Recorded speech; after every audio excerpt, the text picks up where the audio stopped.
मम्मा, पकोड़े बहुत टेस्टी बने हैं। एकदम जबरदस्त। बस बारिश हो जाती तो इन पकोड़ों का मज़ा दुगना हो जाता।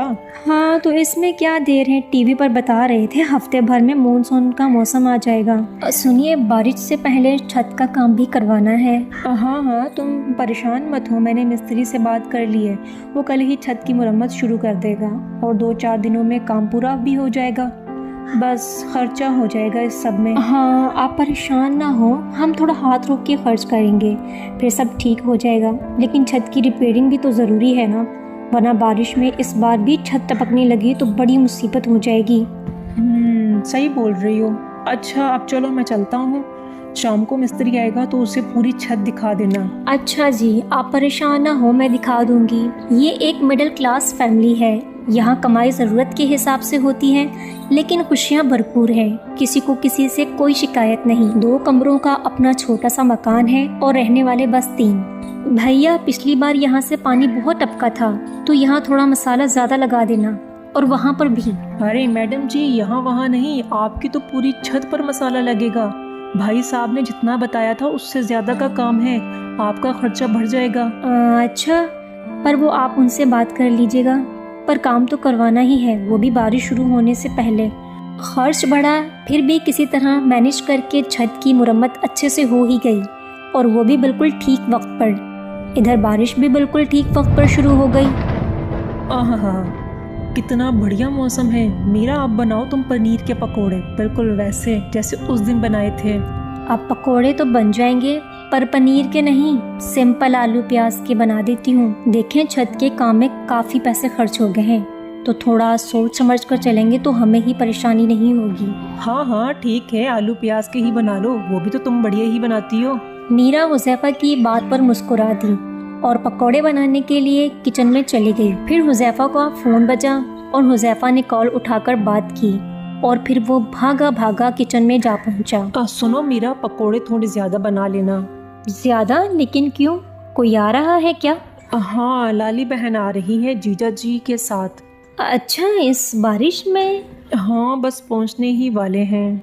कमाल की बात है, चलने से पहले बताया भी नहीं। अब जो भी है, खातिरदारी तो अच्छे से करनी पड़ेगी। तुम जीजा जी का नेचर तो जानती हो ना। हाँ, अच्छा ऐसा करो, आप थोड़ा सा पनीर ले ही आओ, फिर सिर्फ उन लोगों के लिए थोड़े से पनीर के पकोड़े बना दूंगी। ठीक है, तुम बाकी सामान की भी लिस्ट बना दो, मैं वो भी ले आता हूँ। लाली हुज़ैफा की बड़ी बहन थी, जो अचानक ही अपनी फैमिली के साथ उसके घर आ रही थी। बारिश में भीगते हुए हुज़ैफा सारा सामान लेकर आया और मीरा फटाफट काम में लग गई, और फिर कुछ ही देर में लाली अपने हस्बैंड और बेटी के साथ हुज़ैफा के घर पहुंच गई। अस्सलाम वालेकुम लाली बहन, आप कैसी हैं? ओह, अरे आप तो भीगे हुए हैं। हाँ, अब क्या करें, कार भी हमारी एंड टाइम पर ख़राब हो गई, वरना ऐसे ऑटो से नहीं आना पड़ता। अरे आप लोग पहले बता देते तो मैं लेने आ जाता। अरे भैया, तो भी कौन सा फर्क पड़ जाता, कौन सा तुम्हारे पास कार है। भाई आना तो फिर भी ऑटो से ही पड़ना था, वो भी इस कीचड़ से होकर। अरे हाँ रे हुज़ैफा, तू तो बोल रहा था कि तेरे यहाँ तो रोड बनने वाले हैं। यहाँ का हाल तो पहले से भी बुरा हो गया है। पता है, कोई ऑटो वाला इधर आने को राजी नहीं था। तेरे जीजा जी ने 100 रुपये एक्स्ट्रा दिया, फिर जाके कोई माना। अब क्या कहूँ बहन, कुछ महीने पहले सुना तो था कि रोड बनने वाला है, फिर बात आई गई हो गई। अब आप ये छोड़े ना, मीरा ने गर्मा गर्म पनीर के पकोड़े बनाए हैं आप लोगों के लिए। और बताइए जीजा जी, फैक्ट्री का काम कैसा चल रहा है? अरे बहुत ही बढ़िया, हमें तो सांस लेने की फुर्सत नहीं है, लेकिन क्या करें, तुम्हारी बहन ने तुमसे मिलने की जिद पकड़ ली थी, तो आना पड़ा सब कुछ छोड़कर। हाँ, तो इकलौता भाई है मेरा। और सुन लीजिए, साफ साफ कह देती हूँ, इस बार अच्छे से रुक कर जाना है मुझे, पिछली बार की तरह नहीं, बस 2-4 दिन रुक कर वापसी का टिकट बुक करने लगे। हाँ हाँ, बहन बिल्कुल ठीक कह रही है। वैसे भी आप कौन सा रोज रोज आते हो? क्या बात है, मीरा कुछ नहीं बोल रही? हमारा आना अच्छा नहीं लगा क्या ऐसे? अरे नहीं नहीं लाली बहन, मैं तो बस सोच रही थी कि डिनर में क्या बनाऊं। लाली और लाली की फैमिली यहाँ मेहमान नहीं, बल्कि बिन बुलाई आफत बनकर आए थे, जिसे ना चाहते हुए भी अब हुज़ैफा और मीरा को झेलना ही था। बात सिर्फ खाने पीने तक की होती तो तब भी ठीक था, घर की हर चीज को लेकर इन तीनों के नखरे ही अलग हैं। मम्मी हमारे पास तो 2 कमरे हैं, हम ज़मीन पर क्यों सो रहे हैं? वो हादी भाई को अकेले सोने की आदत है ना, इसलिए। कोई बात नहीं बेटा, कुछ दिनों की ही तो बात है। कुछ दिन की नहीं मीरा, मुझे तो इस बार लाली बहन का लंबा दौरा लगता है। मुझे तो टेंशन हो रही है खर्चे पानी की। छत की रिपेयरिंग में भी पहले से ही बहुत पैसे खर्च हो गए हैं। आप परेशान ना हो, वो कौन सा रोज़ रोज़ आते हैं, अब आ ही गए हैं तो हमें उनकी खातिरदारी अच्छे से करनी होगी। आप ऐसा करें, मेरी एक सोने की अंगूठी ले जाएं और उसे गिरवी रख दें। फ़िलहाल काम चल जाएगा उससे, फिर आगे जाके जब संभल जाएंगे तो छुड़वा लेंगे। तो नौबत यहाँ तक आ पहुँची थी और फिर एक दिन मीरा ने छुपकर, सुना नहीं मैंने, थोड़ा एडजस्ट कर ले जब तक सारा मामला नहीं सुलझ जाता। बेटा तेरी मम्मी ठीक बोल रही है, मैं तो कहता हूँ 2-4 महीने यहाँ रुक जाते हैं, बारिश का अच्छा बहाना मिल गया है। पापा यहाँ बहुत दिक्कत है, रूम कितना छोटा है। अरे बस करो, वहाँ अपने मोहल्ले में जो लड़कर आई है क्या वो कम है? पड़ोसी की बेटी को मार आई हो, हड्डियाँ तोड़ आई उसकी। वो तो अच्छा होगा कि हम तेरी करतूत के बाद फ़ौरन यहाँ चले आए, वरना पुलिस स्टेशन की हवा खा रही होती। सारी बातें सुनकर मीरा को सब कुछ समझ आ गया था। इसके नखरीले नंद नंदोई आखिर क्यों इसके यहाँ रुके हुए हैं, और फिर काफ़ी सोचने समझने के बाद इसने इस मुसीबत का हल निकाला, जिसमें इसका साथ देने के लिए हुज़ैफा और इशाल भी तैयार थी। मम्मा सुनो, बाहर पुलिस आई है। क्या? पुलिस? पर क्यों? पता नहीं, सभी घरों में जाकर पूछताछ कर रहे हैं, लगता है किसी को ढूंढ रहे हैं। पड़ोसी वाले शर्मा जी बता रहे थे कि कुछ मारपीट का मामला है, अभी बस हमारे यहाँ ही आने वाले हैं। मम्मी अब क्या करेंगे? अरे अब क्या करना है, जो करना है वो पुलिस ही करेगी ना, और उसके साथ ही करेगी जिसे वो ढूंढ रही है। तुम क्यों परेशान हो रही हो भांजी? हाँ, हमें क्यों कोई टेंशन होगी। लाली आओ जल्दी से सामान पैक करो। भाई वो फैक्ट्री से फ़ोन आया है, हमें अभी निकलना होगा। अरे ऐसे कैसे, इतनी जल्दी नहीं जाने दूंगी मैं आप लोगों को, और फिर आप लोगों की तो टिकट भी बुक नहीं हुई अभी। हाँ जीजा जी, बाहर बारिश भी बहुत तेज हो रही है, आप लोग इस मौसम में कैसे जाएंगे? वो सब हम देख लेंगे भाई, लेकिन अभी हमें फौरन जाना होगा। अरे लाली आ जाओ भाई, मैं जल्दी से कैब बुक करता हूँ, चलो जल्दी करो, चलो। हुज़ैफा और मीरा की तरकीब काम कर गई। ये बिन बुलाए मेहमान जो महीनों टिकने का प्लान बना रहे थे, कुछ मिनटों के मेहमान बनकर वहाँ से भाग निकले, और तब जाकर हुज़ैफा और मीरा ने अपने ही घर में चैन की सांस ली।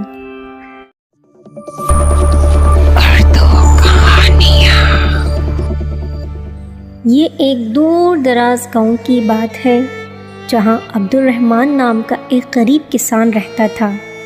अब्दुर्रहमान बहुत सादा दिल और मेहनती शख्स था।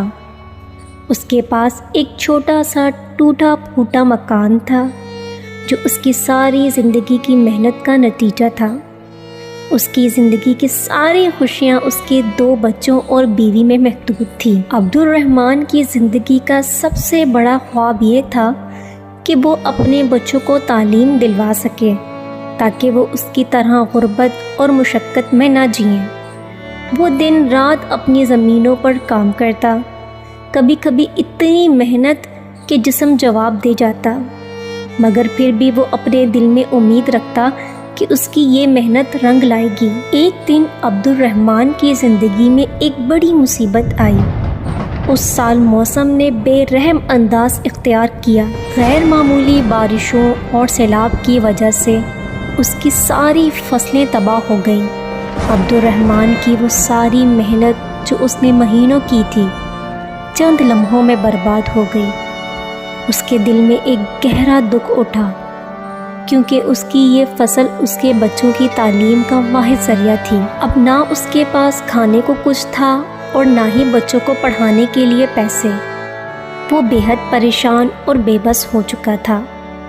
अब्दुर्रहमान के पास और कोई चारा ना रहा, तो उसने कर्ज़ा लेने की कोशिश की, मगर उसकी गुर्बत और बेबसी देखकर कोई उसकी मदद को तैयार ना था।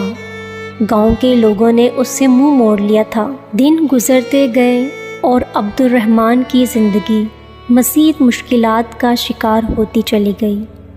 उसके बच्चे भूख से बिलखने लगे और उसकी बीवी बीमार हो गई, मगर अब्दुर्रहमान के पास उनका इलाज करवाने के लिए भी पैसे नहीं थे। وہ دن رات خدا سے دعا کرتا رہتا کہ کوئی معجزہ ہو جائے، مگر اس کی دعائیں جیسے بے اثر ہو گئی تھیں۔ ایک دن عبد الرحمن شہر کے بازار میں گیا کچھ ضروری سامان خریدنے۔ اس کی جیب میں تھوڑے سے پیسے تھے جو اس نے بڑی مشکل سے جمع کیے تھے۔ بازار میں اس نے دیکھا کہ لوگ اپنی زندگی کی خوشیاں منانے میں مصروف ہیں، کسی کے چہرے پر کوئی فکر نہ تھی، مگر عبد الرحمن کی آنکھوں میں آنسو تھے۔ وہ اپنے بچوں کی بھوک اور اپنی بے بسی کو سوچ کر اداس ہو گیا۔ اچانک اس کی نظر ایک امیر آدمی پر پڑی جو اسے عجیب نظروں سے دیکھ رہا تھا۔ اس آدمی نے عبد الرحمن کو بلایا اور پوچھا، کیا بات ہے بھائی، کیوں اتنے اداس ہو؟ عبد الرحمن نے دھیرے دھیرے اپنی ساری داستان سنا دی۔ اس کی باتیں سن کر وہ آدمی بھی پریشان ہو گیا۔ اس نے عبد الرحمن کی مدد کرنے کی پیشکش کی، مگر عبد الرحمن نے اسے شکریہ کہہ کے منع کر دیا۔ عبد الرحمن نے کہا، میرے بھائی، میں مدد کا طلبگار نہیں ہوں، میں تو بس یہ چاہتا ہوں کہ میرے بچے اپنے بلبوتے پر کچھ کریں۔ یہ کہہ کر عبد الرحمن نے ایک دکان سے تھوڑا سا راشن خریدا اور گھر لوٹ آیا۔ جب وہ گھر پہنچا تو اس کے بچے اسے دیکھ کر خوش ہو گئے کہ اب کچھ کھانے کو ملے گا، مگر عبد الرحمن کے دل میں ایک عجیب سا بوجھ تھا۔ وہ سوچ رہا تھا کہ اس کی محنت، اس کے خواب، سب کچھ اس کی قسمت کی وجہ سے برباد ہو گئے۔ کچھ دن گزرے اور عبد الرحمن کی بیوی کی حالت بگڑنے لگی۔ اس کا علاج کروانے کے لیے پیسوں کی ضرورت تھی، مگر عبد الرحمن کے پاس کچھ بھی نہیں بچا تھا۔ اس نے ایک دن ہمت کر کے شہر کے ایک بڑے ہسپتال کا رخ کیا، مگر وہاں بھی اسے مایوسی ملی۔ ہسپتال کے عملے نے کہا کہ علاج کے لیے پیسے لاؤ ورنہ ہم کچھ نہیں کر سکتے۔ عبد الرحمن کے دل میں ایک طوفان اٹھا۔ وہ سوچ رہا تھا کہ کیا دنیا میں صرف پیسہ ہی سب کچھ ہے؟ کیا غریب کو جینے کا کوئی حق نہیں؟ کیا غریب انسان کی کوئی عزت نہیں؟ وہ ہسپتال کے دروازے پر بیٹھ کر رونے لگا۔ اس کی آنکھوں میں آنسو جاری تھے اور دل میں بس ایک ہی دعا تھی کہ خدا اس کی مدد کرے۔ کچھ دیر بعد اسی امیر آدمی نے اسے دیکھا اور فوراً اس کی مدد کے لیے آگے بڑھا۔ اس نے عبد الرحمن کی بیوی کا علاج کروایا اور اس کے بچوں کے لیے کچھ مالی مدد بھی فراہم کی۔ عبد الرحمن نے آنسوؤں کے ساتھ اس کا شکریہ ادا کیا اور واپس اپنے گاؤں لوٹ آیا، مگر عبد الرحمن کو اب ایک اہم سبق مل چکا تھا۔ اس نے سیکھا کہ دنیا میں پیسہ ضرور اہم ہے، مگر عزت، خودداری اور محنت سے کمائی گئی زندگی زیادہ قیمتی ہوتی ہے۔ اس نے فیصلہ کیا کہ وہ اپنے بچوں کو محنت کی عظمت سکھائے گا اور انہیں اس بات کا احساس دلائے گا کہ زندگی کی سب سے بڑی دولت ایمان اور صبر ہے۔ یہ کہانی عبد الرحمن جیسے ہزاروں غریب لوگوں کی ہے جو اپنی قسمت سے لڑتے ہیں، مگر کبھی کبھی حالات کے سامنے بے بس ہو جاتے ہیں۔ غربت میں بھی عزت اور خودداری قائم رکھنا آسان نہیں، مگر یہی اصلی دولت ہے۔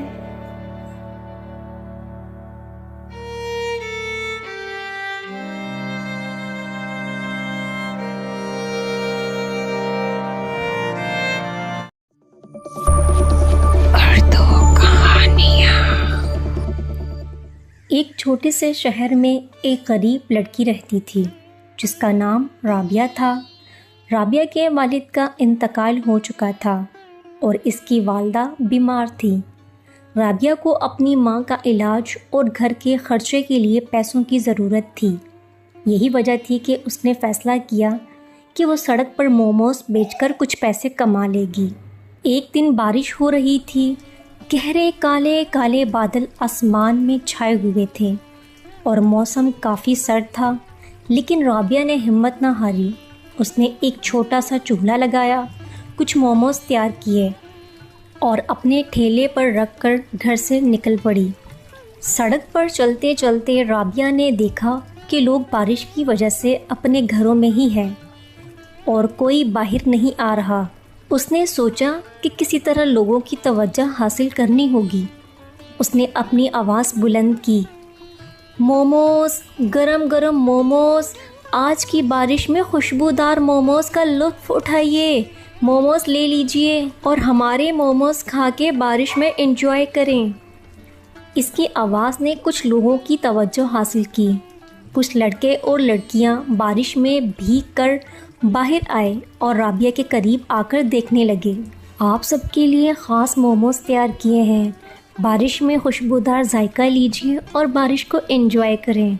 एक लड़की ने हंसते हुए कहा, बारिश तो हो ही रही है मगर मोमो खाने की भी तो मांग होती है ना। राबिया ने मुस्कुराते हुए जवाब दिया, हाँ हाँ भाई बिल्कुल, मगर मोमो तो बारिश में ही मज़ेदार होते हैं। बारिश की वजह से बहुत कम लोग बाहर आए, मगर राबिया की हिम्मत और मेहनत की वजह से मोमोस बिकने लगे। वो खुशी से भरपूर हो गई। हाथों में चमकदार पैसे देखते ही उसकी आंखों में चमक आ गई। बारिश की शिद्दत कम हो गई तो अचानक एक बुज़ुर्ग आदमी उसके सामने आया। उसने राबिया को देखा, बेटा जितने भी मोमोस बचे हैं वो सारे मोमोस मुझे दे दो, मैं इन सब के पैसे तुम्हें दुगने दूंगा, क्योंकि मैं तुम्हारी हिम्मत की कदर करता हूँ। तुम इतनी बारिश में भी इतनी मेहनत से काम कर रही हो। राबिया की आंखों में आंसू आ गए, लेकिन ये खुशी के थे। इसने खुदा का शुक्र अदा किया और उसे उसकी सख्त मेहनत का सिला मिल रहा था। और यूँ वो बारिश में मोमोस बेचने वाली गरीब लड़की उम्मीद और हिम्मत की अलामत बन गई। उसकी हिम्मत और मेहनत उसे आगे की तरफ ले गई और वो एक दिन अपनी माँ का बेहतरीन इलाज अपनी मेहनत से करवा सके।